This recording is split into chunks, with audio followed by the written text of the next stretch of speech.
Le monde est à nous. But you guys very cute. I want to get to know you. On se retrouve tous. C'est le quartier, ouais, on peut dire ça comme ça. Pas cool, ça. Ça va être un très bon documentaire, je pense. À mon avis, c'est ça qui va nous faire la soirée. Roi de l'improvisation, numéro 1 sur le fond de station. Bah! Moussa, 26 ans, a laissé sa femme et ses 2 filles pour 3 semaines en Thaïlande. Voilà tout le reportage sur cette phrase. Ah, bon bah, ça c'est réglé. On a eu le résumé. Abrège, frère. Donc on va se regarder ça. Au large de Phuket, en Thaïlande, ce groupe de vacanciers français part en excursion vers la petite île de Freedom. Direction Freedom. On décompresse. C'est pas très beau, mais il fait beau. Tout nous appartient ici.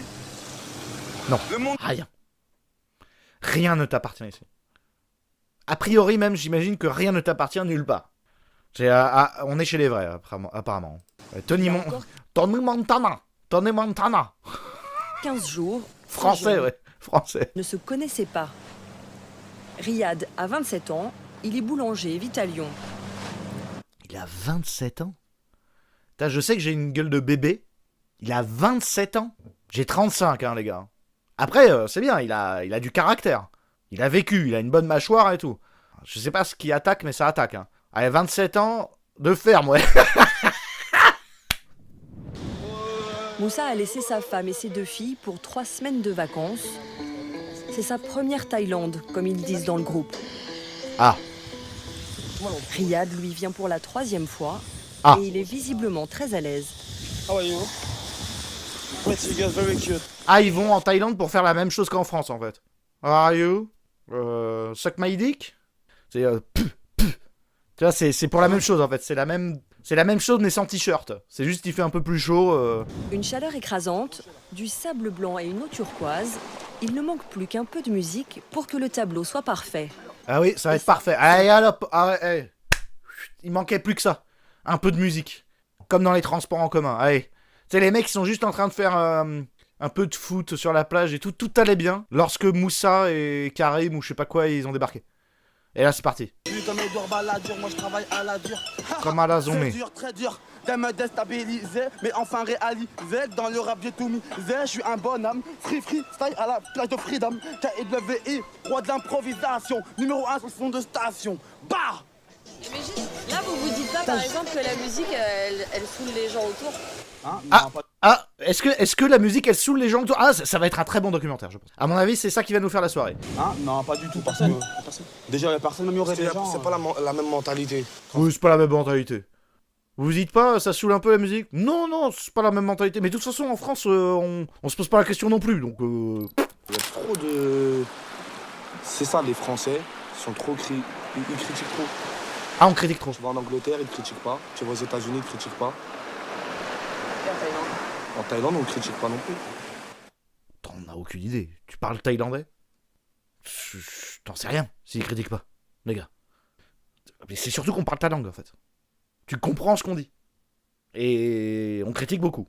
À mon avis, c'est plutôt qu'il comprend pas les autres langues. À mon avis. Ce qui les attire à Phuket, c'est aussi la possibilité de faire ce qui est interdit en France. Ah. Riyad n'a pas le permis moto, Big wife, I want a wife. mais ici, il peut quand même louer un scooter puissant, un 150 cm3 pour une bouchée de pain. Il faut un permis moto, non? Il faut un permis moto normalement, mais ici on est en Thaïlande. Et en Thaïlande, la police est corrompue, donc ils demandent un billet et ils te laissent partir. Ici aussi, le casque est obligatoire. Ah, le banger, là. Mais Riyad le laissera dans le coffre. C'est sa façon de se sentir libre. Voilà, donc en fait, ici, il suffit d'un billet pour amadouer la police, on peut faire ce qu'on veut. Par contre, on lui demande de mettre le casque. Ouais, mais bah les couilles. Je fais ça en France, je fais ça en Thaïlande, je fais ça en Angleterre, je fais ça partout. Et les Français sont râleurs. Oui, regarde, il y a un logo avion là. Ça veut... Tout est là. Il doit bien y avoir un pays où c'est autorisé de faire tout ce qu'ils rêvent de faire. Ville de l'île de Phuket, les Français ont recréé une communauté dans ces immeubles. Ils ont recréé une communauté dans les immeubles. Ils me disent pas qu'ils vont squatter ou je sais pas quoi en plus. Avec ses hôtels bon marché et ses salons de massage, rare référence à la culture locale. Chicha. On se retrouve tous. C'est le quartier, ouais, on peut dire ça comme ça. J'aime bien, moi. On se sent tous chez soi. On est aussi bien accueillis qu'à la maison, quoi.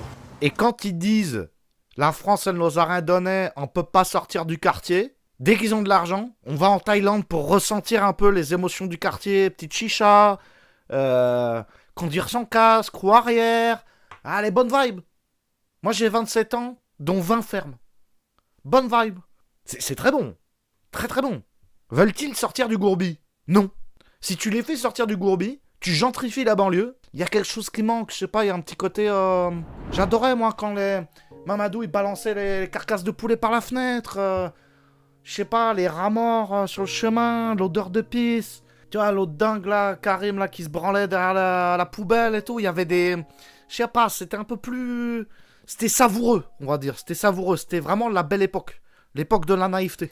Riyad travaillait dans une boulangerie près de Lyon où il gagnait 2000 € par mois. Aujourd'hui, il est au chômage après une rupture conventionnelle. Elle est en bordel, la valise, hein. Comme quand je la retourne, je la retourne. Tout se retourne. Avant de reprendre un poste, il s'offre des vacances.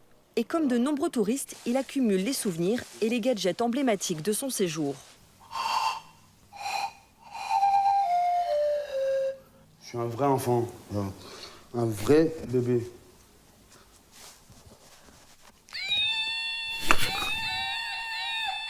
Pas cool, ça? Doucement. En 15 jours, il a acheté plus d'une trentaine de gadgets. En 15...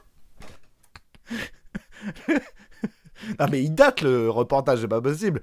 Regardez le téléphone à clapet voiture. Ferrari. Macron, et toi, baisse, tranquille. Mais c'est nul. La déco, la carte, tout leur rappelle les lieux qu'ils fréquentent d'habitude. Pas mal. Mais ils vont pas manger des kebabs sur place. Ah, ils sont en mode Squeezie là. C'est comme Squeezie. Il y a une vidéo de lui, il y a un Américain qui faisait des vlogs au Japon. Et il croise Squeezie, il sait pas qui c'est. Et tu vois Squeezie qui est en train de se commander un kebab. Ah non, mais je parle normal. Je parle normal. Rap on your heads outside. Non. Kebab sen. Kebab sen. Yeah, perfect. Et ce qui fait le succès de cet établissement, ce n'est pas seulement sa cuisine à l'occidental et ses prix accessibles. C'est surtout sa viande halal. Ah, bien vu. Qui c'est qui l'a dit? Dans le chat. C'est qui je vais donner un point là. Faut offrir un truc. C'est Amor Fati. Amor Fati, t'as gagné un point. On va pouvoir manger comme à la maison. Pouvoir manger comme à la maison, parce qu'on va être en con. On boit de l'alcool, c'est vrai. Mais c'est pas pour autant qu'on fait un péché. Par contre, On boit de l'alcool, c'est vrai, on fait un péché, mais c'est pas pour autant qu'on va pas manger halal. Mais faut être complètement débile. Ils sont débiles. Bah, c'est des cons, franchement. Bon, après, vous allez me dire, tu t'en rends compte maintenant. Ah, mais c'est complètement con. Ils le disent en plus. Gourbi. par contre, excusez-moi, je bois de l'alcool, c'est vrai. Je bois pas d'alcool. Ah, les autres, ils disent que non. Et, lui, il est filmé. Maman, il faut pas qu'elle dise qu'il boit de l'alcool. Donc lui. Pas on. Moi, je bois des Monsters. Voilà. Parce que je suis en vacances. Je parle pour moi. Mais voilà maintenant mon parcours. Je parle pour moi. Tout cela, là, c'est moi. Le geste, c'est énorme, ça. Bah ça, c'est les mecs qui sont pas... Ils ont pas bien utilisé la communication, il y a tout qui parle. En fait, le corps parle à leur place. Hein. T'écoutes plus les mots, tu regardes juste les... Je parle pour moi, là.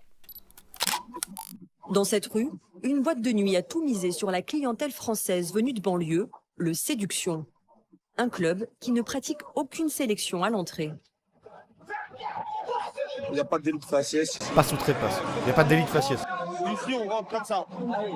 Ah oui, non mais voilà. Bon bah voilà, c'était ça. J'en étais là, moi. Donc ici, on rentre comme ça. Donc en fait, ils se font dégager même... Parce qu'une boîte de nuit, même en Thaïlande, ils demandent à pas rentrer comme ça. Mais eux, ils veulent vraiment aller en boîte de nuit habillés en footballeur, en fait. C'est leur objectif de vie. Donc tout s'explique. Tout s'explique.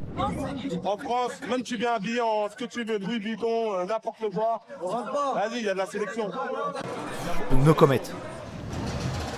Selon Mike, le physionomiste belge de la boîte, pas non plus besoin d'être accompagné de demoiselles. Les groupes d'hommes sont admis, sans crainte que la situation dégénère. Non, il y a qu'un Belge pour dire ça. Il le défonce à la bière belge. Et le mec, il fait « Ouais, c'est bon, tu peux rentrer. » Je vois pas très clair. A priori, moi, je dirais oui. Il y a qu'un Belge pour dire oui. Selon Mike, Désolé, le Alex. physionomiste belge de la boîte... Non, sans mais à crainte mon avis, c'est parce qu'il y a de la prostitution dans le bar. Parce que pour laisser rentrer n'importe qui comme ça, c'est pas possible. C'est qu'ils vendent quelque chose, ils vendent un truc derrière, c'est pas possible. Ça se passe bien, bon, ils savent, hein, surtout, entre guillemets, les Français, ils savent que, bon... Entre guillemets, les Français. Non mais attends, mais c'est un délire ou quoi? Tout le monde le sait en fait. Bien bon, ils savent, hein, surtout, entre guillemets, les Français. En fait, sur la fin du reportage, là, les mecs se lâchent. Hein. Déjà, dès le début, ça avait l'air de se lâcher. Mais là, c'est fini, là. Moi, Combien ça? Elle fait 1250 euros. 1250 euros? Qu'est-ce que c'est que cette histoire? Et ils se font baiser, en fait. Quelques-uns, qui viennent des mêmes quartiers, restent en effet discrets. Ah. Ce sont des délinquants ou des criminels venus se mettre au vert. Ah, dis donc, elle a pas peur, hein, la journaliste, là. On n'est pas chez Arte, là. On est français, y a pas Ouais, on est français. français d'origine tatata, français d'origine. Non, français d'origine, tatata. Avec la chicha, ouais. Franchement, c'est la meilleure communauté. Les gens, ils ont beau dire ce qu'ils veulent, nous, on est heureux et puis nique les rageux, genre. Oh, on n'est pas rageux, enfin, pas nous en tout cas. Parce que j'ai pas envie de me faire niquer par un fur, je vous avoue. Ah, ça c'est les protos, ça. En fait, c'est moins sexualisé, mais je trouve ça plus cringe. C'est plus effrayant. Il y a vraiment le côté vieille lumière sur un parking, en train de danser en mode Mickey. Là, c'est vraiment chaud. Là, ça me ferait peur pour le coup. Avec des Américains d'1m90 ou je sais pas quoi. Là, moi, je trouve que ça fait peur.